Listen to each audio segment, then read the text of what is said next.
సాయి ధరమ్ తేజ్‌కి పోలీసుల నోటీసులు అసలు ఏం జరిగింది? ఏ విషయంలో ఆయనకైతే నోటీసులు ఇచ్చారు? అంటే ఇప్పుడున్నటువంటి సిచ్యువేషన్లో ఏమనుకుంటున్నారంటే సాయి ధరమ్ తేజ్‌కి ఎందుకు నోటీసులు ఇచ్చారు? ఎందుకు అరెస్ట్ చేయబోతున్నారు? అసలు అరెస్ట్ చేస్తారా చేయరని ఇట్లాంటి అన్ని క్వశ్చన్స్ కూడా సోషల్ మీడియాలో కనిపిస్తున్నాయి. ఎందుకంటే రీసెంట్ టైంలో బెట్టింగ్ యాప్స్కి సంబంధించి చాలామంది సెలబ్రిటీలు కావచ్చు, యూట్యూబర్లు, అదేవిధంగా ఇన్ఫ్లుయెన్సర్లు అందరి మీద కూడా కేసులు నమోదవుతున్నాయి. అందరికీ కూడా తెలిసిందే. సో చాలామంది ఏమనుకున్నారంటే ఇదే విషయంలో ఈయన కూడా ఇదే విధంగా నోటీసులు పంపించారేమో అనుకున్నారు. కానీ ఇందులో ఏమాత్రం కూడా నిజం లేదు.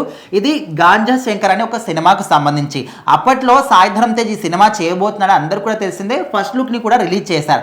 ఆ తర్వాత మాత్రం ఈ సినిమా గురించి ఎవరు కూడా మాట్లాడలేదు. ఎందుకంటే కంప్లీట్ గా సైలెంట్ అయిపోయారు. సినిమాని మొత్తాన్ని ఆపేశారు అనే విధంగా కూడా న్యూస్ బయటకు వచ్చింది.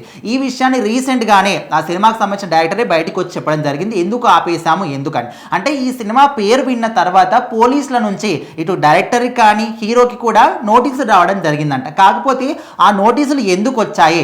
ఈ పేరును ఆల్రెడీ వేరే వాళ్ళు యూజ్ చేసుకున్నారా, లేకపోతే గాంజా శంకర్ అని ఉంది కాబట్టి గంజాయికి సంబంధించి ఏమైనా ఉంటుందని, లేకపోతే సమాజం దీన్ని తప్పుగా తీసుకునే అవకాశం ఉంటుందని దానికోసం నోటీసులు పంపించారా, నోటీసులు ఎందుకోసం పంపించారనే దాని మీద మాత్రం క్లారిటీ లేకపోయినప్పటికీ అసలు ఈ సినిమాని ఎందుకు ఈ విధంగా మళ్ళీ వాళ్ళ దగ్గరికి వెళ్ళి పర్మిషన్ తీసుకొని అక్కడికి వెళ్ళి ఇక్కడికి వెళ్ళి ఇదంతా చేసే బదులు అసలు మొత్తం సినిమాని ఆపేద్దామనే విధంగా అనుకున్నారంటే అందుకోసమని సినిమాని ఆపేశారు.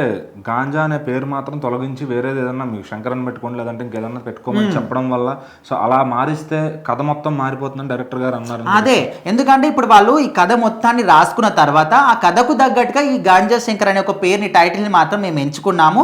సో ఇప్పుడు మీరు ఈ టైటిల్ని మార్చుకుంటే కూడా మళ్ళీ స్టోరీ మొత్తాన్ని కూడా మార్చాల్సి వస్తుంది. సో ఇటు స్టోరీ మొత్తాన్ని మార్చలేము, టైటిల్ని కూడా మార్చలేము. సో అందుకోసమని ఇంకా ఇదంతా తలనొప్పి ఎందుకు అని మొత్తానికి సినిమాని ఆపేయడం జరిగిందంట.